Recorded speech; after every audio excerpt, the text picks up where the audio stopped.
Now if you want yourself a super premium feature stuffed smartphone for around 400 quid, the good news is there's shag loads of choice right now. The OnePlus Nord 2, the Xiaomi Mi 11 Lite 5G, just far too many to list. Although I have listed them in my roundup of the best mid-range smartphones of 2021 video. I'll try and remember to stick a cheeky link thing up here. And Samsung is hoping to leap to the top of that pile with this fresh blower here, the Galaxy A52s 5G, which is an upgraded version of the excellent A52 with impressive power, reassuring battery life, a slick 120Hz AMOLED screen, and some proper good camera tech. And you can grab the Galaxy A52s 5G right now direct from Samsung for just 409 quid, so roughly half the price of those mega expensive S21 flagship blowers. And I've been using it as my full-time smartphone for the past week or so here's my in-depth Samsung Galaxy A52s 5G review, and for more on the latest and greatest tech, please do subscribe and ding that notifications bell.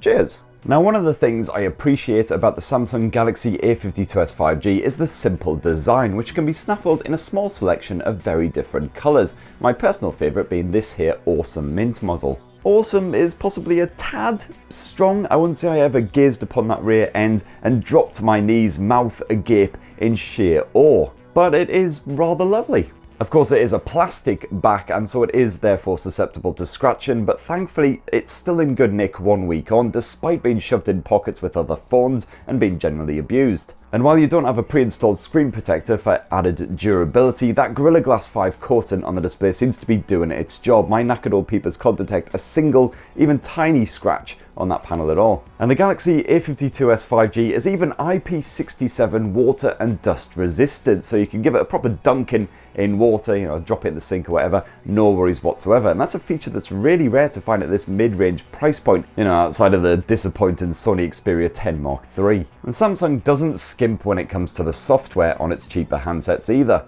Android 11 is smothered here in a hearty squirt of One UI action, complete with all of the usual tasty treats. If you use Samsung services like SmartThings, Samsung Pay and Samsung Health, well, they're all on this thing, no worries. Even Bixby, but you don't use Bixby. Nobody uses Bixby. From the extensive theme support to the customizable always-on display, you can really rejigger the look and feel of your Galaxy A52s to suit your personal preferences. And Samsung's Knox security suite is on board as well to keep nosy pokes from having a bit of a shufty at your private bits, with a guaranteed 4 years of security updates to boot. And that's on top of 3 years of OS updates for Android as well, so that's as generous an offer as you'll get from pretty much any rivals and a clear advantage over the likes of Xiaomi, Realme, Oppo, etc. The Samsung Galaxy A52s 5G's in-display optical fingerprint sensor is another win, only failing to recognise my digits when they're coated in crud. And you do have face recognition as a backup option as well, but because the Galaxy A52s 5G is quite a secure device, it won't accept it if you're wearing shades or a face mask or anything like that. And for all of your apps and other bits, you've got 128 gigs of internal storage, pretty standard at this mid-range price point, and that is expandable via microSD up to a further whopping 1 terabyte as well if you do find yourself running low. So that's great news if you want to download loads of movies and games to enjoy on the go, as is that 6.5-inch AMOLED display.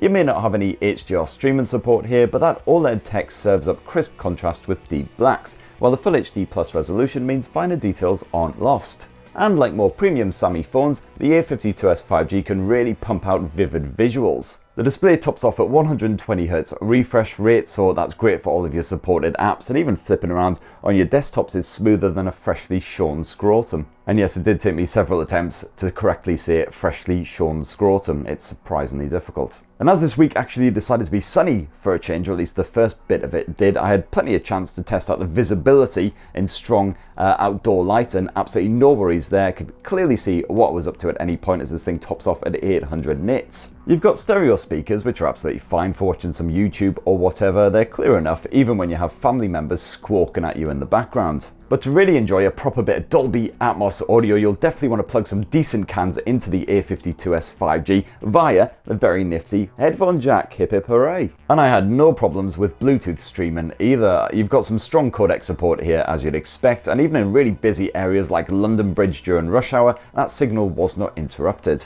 Now, one of the big upgrades for this S model over the older A52 5G is the updated performance. You've got a Snapdragon 778G chipset packed in here, backed by 6 gigs of RAM. And I have no real complaints when it comes to performance on this thing. I didn't really see much in the way of slowdown at all over the previous week. The camera app can be a little bit lethargic at times if you're trying to flip between different modes or take lots of shots in quick succession, but apart from that, it handles life really, really well. And yes, gamers should be more than sated by the Galaxy A52s 5G as well. Stick it in priority mode and you'll be able to focus fully on whatever title of choice you're playing. Like Genshin Impact, nice playable frame rate even on those medium detail settings, very little in the way of judders or other issues. And certainly no issues with this phone getting toasty even with prolonged gaming sessions. And the 4500 mAh battery stuffed inside of the Galaxy A52s 5G is more than up to the task, even with really, really intensive long days, plenty of camera use, plenty of screen on time, media streaming, all that good stuff. I never ended a day in battery saver mode. And when it is time to power back up again, the Galaxy A52s 5G supports 25-watt charging, not the nippiest around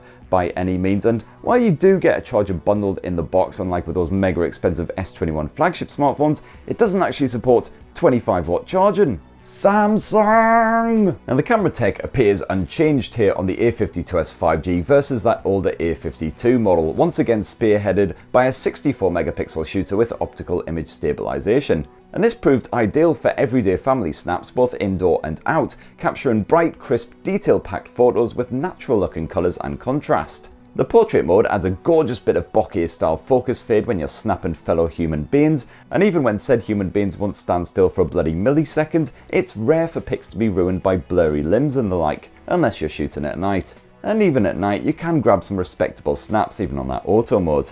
And also a shout out as always to Samsung's single take mode, which is a hell of a lot of fun to play around with when you're snapping kids and pets and the like. This thing spurts out all manner of filtered pics and random clips, which are usually at the very least entertaining.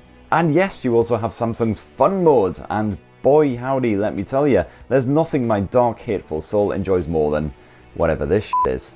Samsung's 12 megapixel ultra wide angle snapper also did a fine job. Colours aren't quite as accurately captured with this secondary lens, but I still liked most of the results I saw as long as the lighting wasn't too dim.